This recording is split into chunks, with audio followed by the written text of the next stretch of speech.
Good afternoon, good morning, good evening, where depending on where everyone is.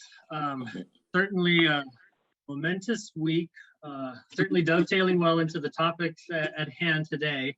And the responsibilities each will have of board members is an interesting topic. I'm Joe Benfatti. I'm a partner and I lead our cyber practice in the Western markets. I am based in San Francisco, focused mostly on the tech industry, but we're very honored to have Bethany here to help us have a discussion to kind of moderate an introductory discussion so that we can, delve into some of the issues that are, not only pervasive several weeks ago, several years ago, but certainly come to a pretty interesting juncture in the past 8 or 9 days, with respect to the events in Europe. With that, I'll maybe turn it over to Bethany if you want to say a few opening words, and then we'll go into our discussion. Sure, thanks, Joe. I'll just introduce myself. How's that? So I'm Bethany Mayer, and I've seen a few of you on other NACD things, so hi to everyone. I am a board member, just as you are. I spent about 35 years in the tech industry in a number of different companies, primarily in infrastructure, networking, security, and cloud. I built several security products over the years, ending my career as the CEO of a company called Ixia, which actually made several products in test and measurement. But one of the test products we made was the product called Breaking Point, which actually was, it still is, continues to be the gold standard in testing security devices in the network. So I have several years of building products and being part of technology companies in the security space. And then as I moved into board positions, I'm on the board of Sempra Energy, and I chair the Safety, Sustainability, and Technology Committee there. And I'm responsible for overseeing cybersecurity for Sempra, which is a very large utilities holding company. I also I'm the chair of Box, which is a cloud content management company. I'm on the board of Marvell, and I'm on the board of Lam Research. And in all cases, I serve as the cybersecurity expert on the board. And I'm also in the middle of getting my master's in cybersecurity. I'm about finished, thank goodness, at NYU. So I have some experience in it. Maybe even not as much as some of you on this panel, which is really cool, but I'm happy to share my experience. And I also did a bunch of research around, in particular, how cybersecurity impacts board members and what we should be thinking about. So I will share that with you, and I hope that we can have dialogues about that throughout the course of this event. Great. Yes, I think with that background and the confluence of events, we're in for a robust discussion today. So we encourage everyone to, especially as we break out to make that an interactive session, we're going to kind of introduce some seed topics that are very timely and relevant. As you know, cybersecurity has been of particular focus in boards, public and non-public alike. And serving such a cross section of clients that we do, we certainly have seen a lot, and we're seeing more every day. But we really want to focus on arming you with the types of questions and hopefully the answers that you might get as you go into this coming year. And I would imagine there's a lot of events coming in the coming weeks and months, given the urgency with respect to some of the threats against the critical infrastructure. And with that, Bethany, I will kick off. The first question to you is, given the situation in Ukraine, what should boards be doing to ensure that their companies are prepared for the potential of nation-state cybersecurity sponsored attacks and threats? Yeah, that's certainly a question on my mind and probably everybody's mind on this panel. As you may recall, I mentioned that I serve on the board of Sempra Energy, and I'm responsible in that board for overseeing cybersecurity for Sempra. And Sempra has several utilities as well as LNG, liquefied natural gas facilities in the portfolio. And as you can imagine, that is called critical infrastructure. It's a very specific designation of certain kinds of companies. So I'll talk a little bit about what's happening there, but let's say that it likely will.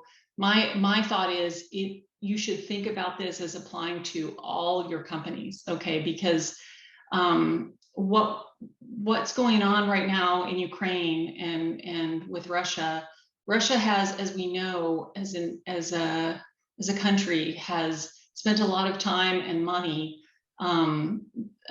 bolstering their cybersecurity attack organizations. It is part of what they do when they go about trying to destroy another country, which is certainly what they're doing with Ukraine. And what I will tell you is this, in my opinion, this could upend many things in the United States as well. They're not going to just stick with let's damage Ukraine. There could be more, and it could be us, especially because of our involvement with sanctions on them. Over the last couple of weeks, one of the things that came out of the federal government was a concept called Shields Up, which is a program that CISA has sent out to all critical infrastructure companies, basically having them look through their cybersecurity profile to make sure they are alert and aware in terms of what might come their way as a result of Ukraine, in the middle of this situation. So it might be a good idea for you as a board to peruse, first of all, that alert that has come out of CISA. If you're not familiar with CISA, it is under the Office of the President. It is headed by a woman by the name of Jen Easterly.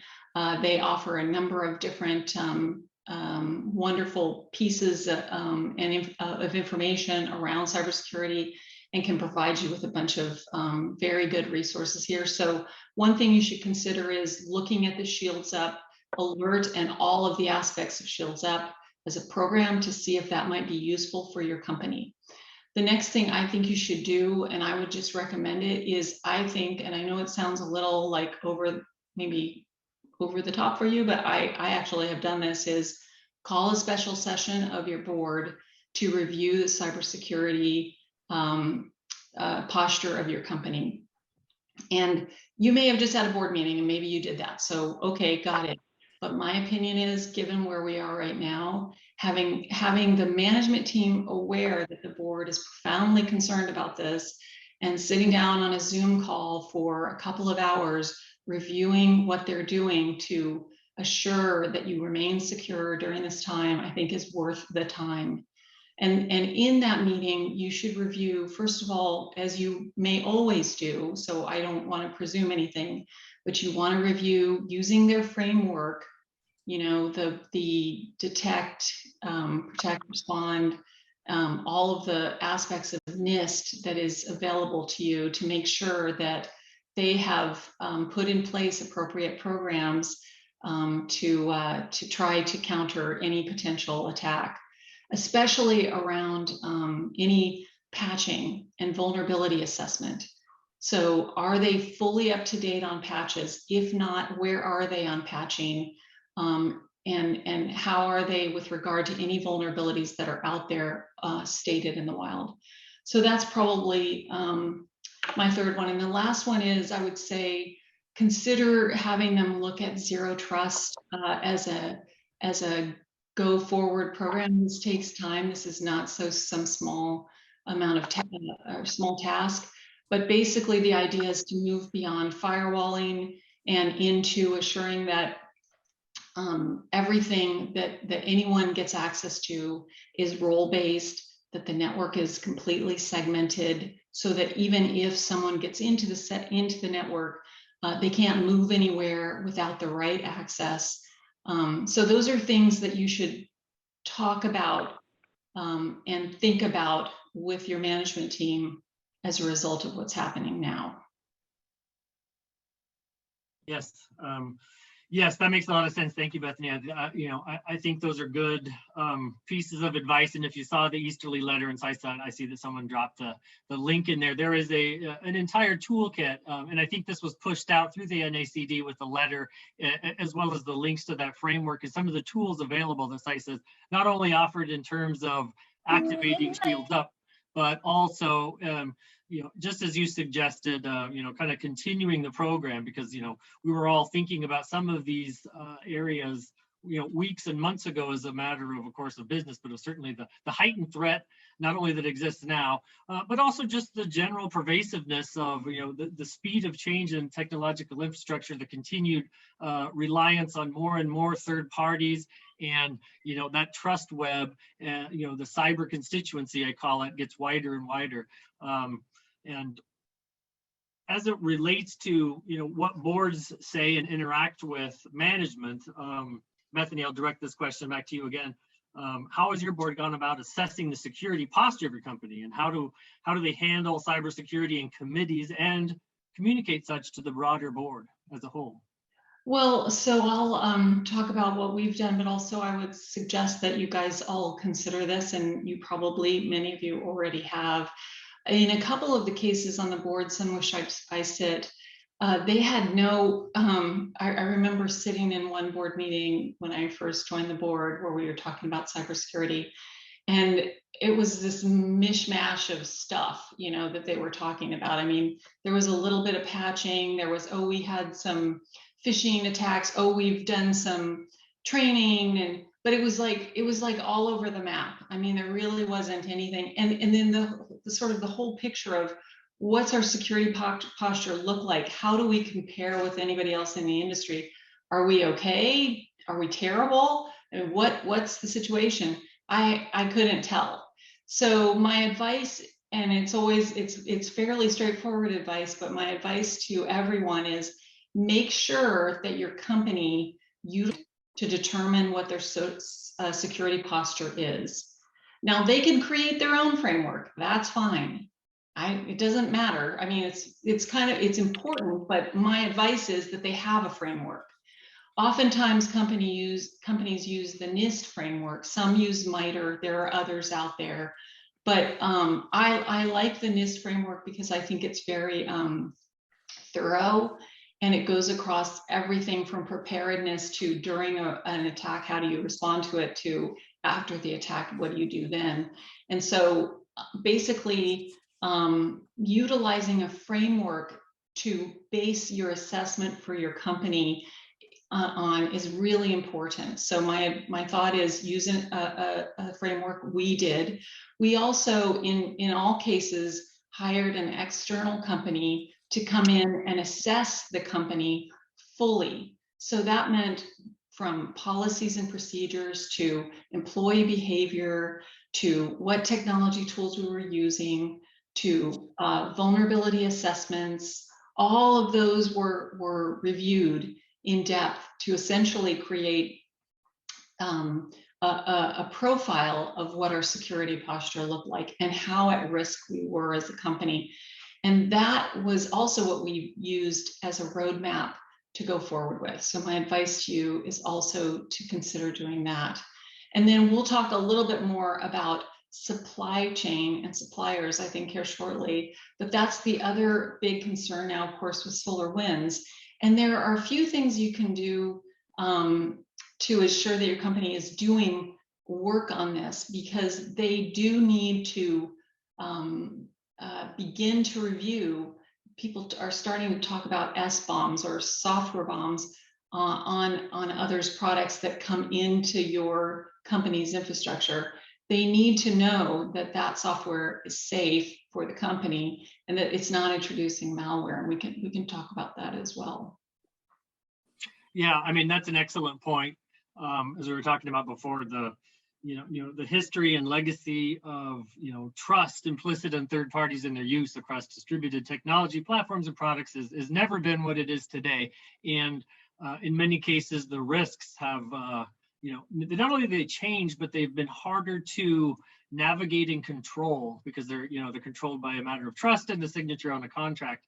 And when we talk about cyber insurance and things like that to kind of fill that gap, so to speak, when I compare some of the first cyber liability policies to what they have today, let's face it, the insurance companies are base it on risk and the maturity of what is being done, and there's more outs than ins in terms of coverage, and that is the number one risk. And we'll talk about supply chain in a minute. But Bethany, as it relates to the SEC, has been very vocal in recent years about disclosures on these matters.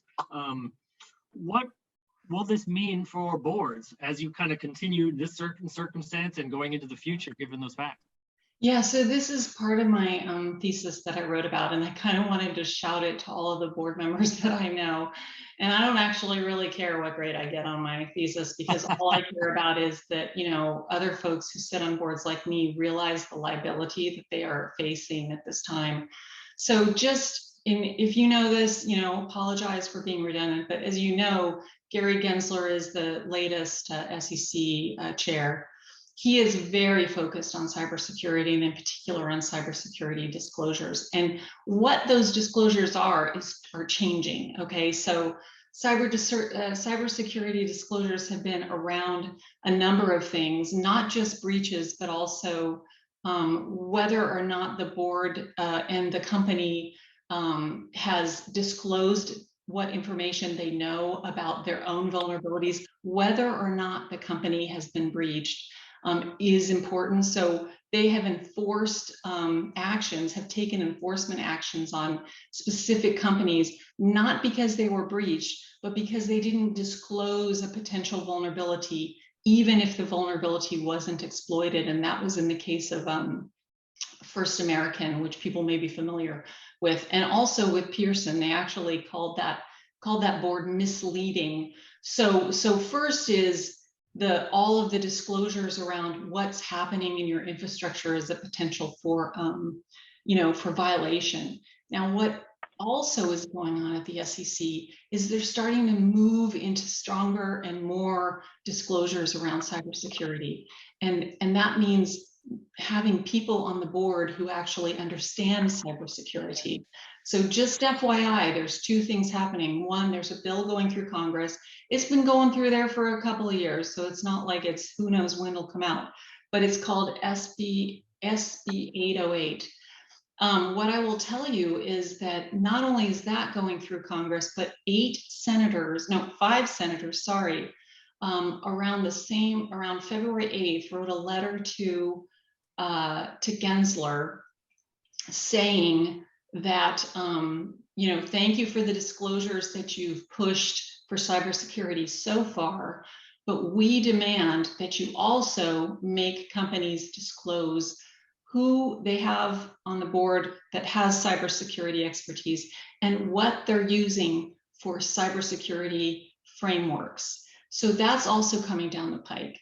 And so I would just tell you that I've actually spent time doing surveys about what people's concerns are about hiring new board members. And I'll tell you that cybersecurity isn't at the top of the list. Even though it's considered important, it's not at the top of the list. But you may end up making it at the top of the list pretty soon, because if this goes into effect, you will require some sort of cybersecurity expertise on your board. You will have to disclose it.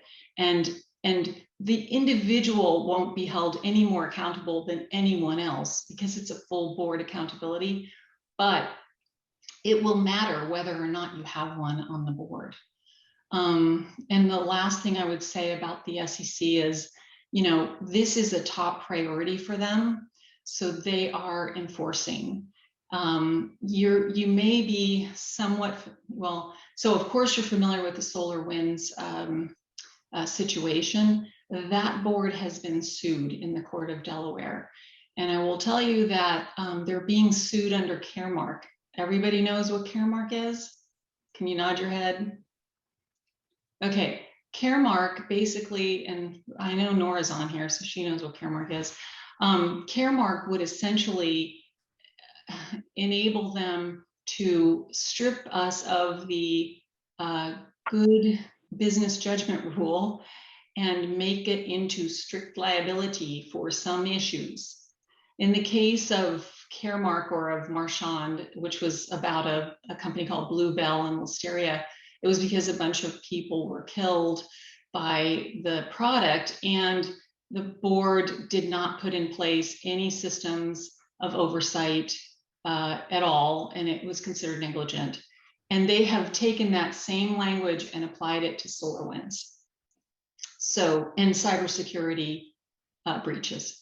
So there's a lot of stuff going on here around liabilities for boards that we really need to be aware of, that say, even if we don't have a breach, bad things could happen.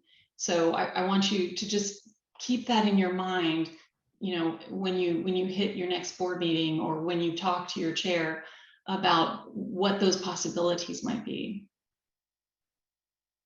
Thanks, Bethany. Yes, it's certainly eye-opening. And on a personal note, yeah, I can imagine you're not getting an A, but I would love to read it, because I don't think any of us could agree more that it makes sense. It's time for what you're suggesting. We wouldn't have this conversation with financial expertise so long ago. At this stage, just given given the dependency on interconnected systems and everything that's in use of critical dependency, from everything from critical infrastructure down to consumer products. And you've set me up very well. Oh, sorry. I saw a question. There was a question that says, where in the incident response plan should an insurer and FBI notification reside? That's a really good question, because I just was doing a class on incident response planning. And what I can tell you is there's a series of things that you do, and it is in the response plan. I will tell you that there are a bunch of people that should be notified. The FBI should be notified sooner than later in a response plan. And I'm happy to share with you, if anybody wants it, I have some examples of response plans that you could look at. So please, they'll give you my email or whatever, and I'm happy to send it to you, but it varies, okay? It does vary based on the incident. And then someone else said, Nora, oh, it's Nora. Hi, Nora. Bethany, you mentioned Semper has, yes, it does have a separate. Do I recommend that? I do recommend, sorry guys, I recommend that boards have a separate cybersecurity risk committee. I do. And here's why. I'll tell you why. Audit, here's, again, I'm happy to give you my paper if anybody wants to read it. But, it's probably really boring, but I got a few really interesting things out of doing the research. Audit committees have 40 items on the agenda, 40. And 40 items, the majority, I did an analysis of what kinds of folks, who's on audit committees, right? It is rare that a cybersecurity expert sits on an audit committee. The majority of people in the audit committee are financial experts, which they should be, because most of the risks are associated with enterprise risks that are financial. I really feel strongly that cybersecurity risk, because it's so large, because it's moving so quickly, because it requires some different expertise, doesn't belong. And the audit committee has 40 responsibilities they have to get to in a 2-hour or 3-hour period for 4 times a year, isn't going to cut it. I think it needs to be a separate committee. You can have a risk committee and have other risks in there, because most companies do have many risks. And I do think, I do recommend that. So yes, I agree that. I agree with that separate committee. Very good, thank you. Yeah, and that was a perfectly, and we'll get to Ted, your question here in a second. But it segues very nicely into my next question, is about supply chain. And can remember in this context, we're talking about mostly software, and cyber-related supply chain, not why your washing machine takes 2 years to get here right now. What type of supply chain considerations has management discussed or disclosed in the past 18 months related to third-party software hosting? And one notable event that you mentioned, cloud providers and other dependencies. And does the board has visibility into how the company is managing their software and cloud supply chains? That's part one. And then what should they do to better understand the threat implicit in the supply chain for some of these products, like the example you gave? Right. And I see there's another question as well. So let me answer your question, Joe, and I'll try to quickly answer the other question I see there. So everybody is aware of the SolarWinds issue. And I'm sure that all of you have asked the question, are we using SolarWinds? And should we be using SolarWinds? And you know, to be honest, it's been a mixed bag with boards that I'm on, because some have chosen to remain with SolarWinds because of the work that SolarWinds has done to take that that malware out. I mean, I know the CEO, he's a great guy. I've worked with him now, the current CEO, Sudhakar Ramakrishna. He's fabulous, but still, you know, I've had other boards say we're taking it out. And I'm good with that, actually. I'm fine. I think that's not a bad idea. I don't think that SolarWinds is bad or good. I'm just saying some people have different, you know, levels of concern on risk. What I would say is, I'm sure you all have studied it at length. You probably all know that the way that malware got injected was through a compiler primarily, and that was moving from source code to machine learning. So it wasn't even known to the, you know, to the coders that something got inserted. And it wasn't known to those who got it, because it could hang around for 90 days in a sandbox and then eventually pop out and start doing bad things, right? So my first piece of advice is that, yes, you should start getting, you can start by assessing all of your suppliers in your, all of your software suppliers, perhaps, that the companies use. You can ask them to review what they're doing with how they build their software, how secure that software is. There are all kinds of checklist that you can use for that. I will tell you, there's a new tool out there that's really cool that was put out by MIT called Intoto. You should make them check it out. None of them seem to know what it is, but what I'll tell you it is it was created by these guys. These are really interesting guys at MIT. Like, none of them carry phones. They don't believe in phones because they're afraid they'll be tracked by their phones. I mean, these are serious, you know, cybersecurity people. So essentially the idea is that they digitally certify each segment of the software in the software production using hashing for each sort of subset of code. And then as the code gets put together and then compiled, it again gets hashed so that it is certain that nobody has gotten into that code. And it's free, it's not charged for, and it's meant to secure companies' codes. And there are many companies using Intoto, just FYI. So I would share with you, go tell them about Intoto. I bet you'll get a big point for being a big cybersecurity expert, because they'll love it. The CISO will like sit up and take notice. So anyways, I think that you know, you should be doing that.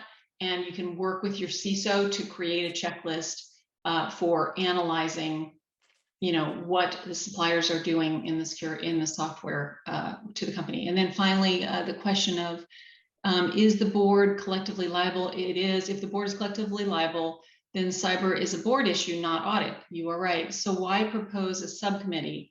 I propose a committee because, frankly, the depth of there's a certain amount of depth that you have to go through.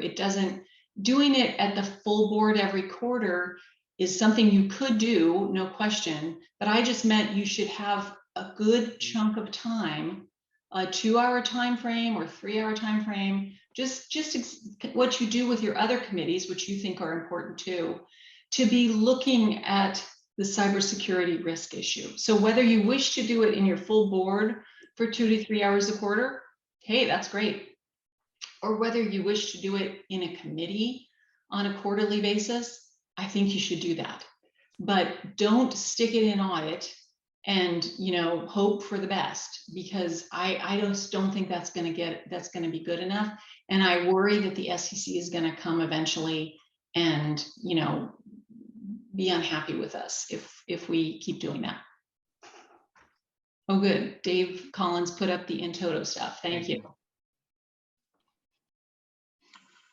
Well, good. I think this has been, oh, another question came through, and then maybe we'll have Lisa and team push this out to our breakout rooms, before which I'll make a brief comment. But first, let's see what this last one says. In an incident response plan, how does the company's internal organizational structure look like? Is the CISO in charge, or is there an incident commander? I can give you my feedback, and Joe, if you want to give yours. So having just reviewed this, I will tell you that the incident, you have an incident leader. Actually, what you do when you create an incident plan is like anything else, right? It's like creating a disaster recovery plan, right? So you have the team, and the team has roles and responsibilities, and they're not necessarily people, meaning the names of people, right? Because these things change all the time.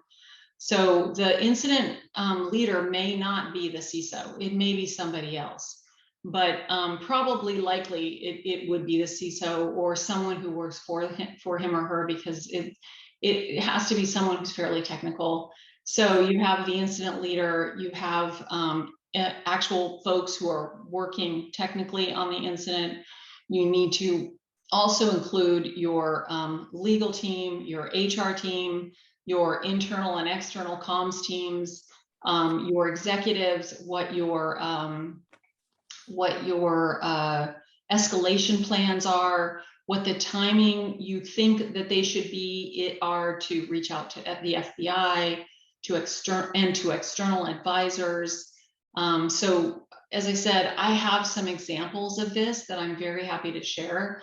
Again, it's not a certain set thing, but you can create it using these templates, and then when the incident occurs, pull that thing out and use it to work with what you have on your plate as you proceed forward. Thank you, Bethany. Yeah, that's great. I mean, and I would say that is spot on. There's typically a playbook and an organizational structure behind it. And one of the things that you can ask as a board member is, A, do we have a plan? Do we have a semi-plan? And B, have we run any tabletop exercises to exercise what you just said, a scenario or a variety of scenarios that walk you through, if this happens, what happens for us technically, procedurally, people. We're fortunate to have the head of our data forensics incident response is one of the breakout rooms. So if you're in Sean Renshaw's room, you can pepper him with questions about that. Saeed will be in the group on one of the groups, and he can talk about nested supply chain software dependency, and on down the line. Autumn could talk about cyber testing. All of these areas are all interconnected and related, but luckily there are plenty of resources. And I see a few other things. I'm gonna answer two of the questions. So one is about NACD cyber security certification. Okay, NACD, please don't be mad at me, but I didn't do the NACD thing. I chose to do a master's because I didn't feel it was up to date. And I also felt that we as board members have more than just technology here to address. There are liability issues that legally we need to understand. There are governance issues associated with what we need to do. I felt we needed to understand also what's going on in the court systems, right? Because these lawsuits are coming, and we need to know about those. So my hope is that NACD and Kim and folks talk to larger NACD about thinking more broadly about this topic. It's not just about technology. Blah, blah, let's see, what else? Cyber, Kim, this is from Kim. Can you touch on cyber insurance? Top items the board should be informed of. I'll give you some of mine. Joe may know a lot more on specifically on cyber insurance. So I did do a paper on cyber insurance that was kind of crummy, but I will tell you that what I learned about cyber insurance is one thing, so Lloyd's of London and large insurers are starting to not insure people. And they're not insuring them around nation state attacks. So if you get insurance, you better make sure that that box that says they will insure you if it's a nation state attack is checked, because they will not insure you if it is not checked. And I tell you right now, they are backing out of it because their belief is that this is a systemic risk to their industry. Very much so. Yeah, because it's so massive, they're worried it will take them all down. And they're kind of right in a way, because nation states have, untold wealth to come after companies. And so my advice is, go with a company that you thoroughly see all of the information on there, including nation state, including, look, they'll actually show you which kinds of attacks they'll cover.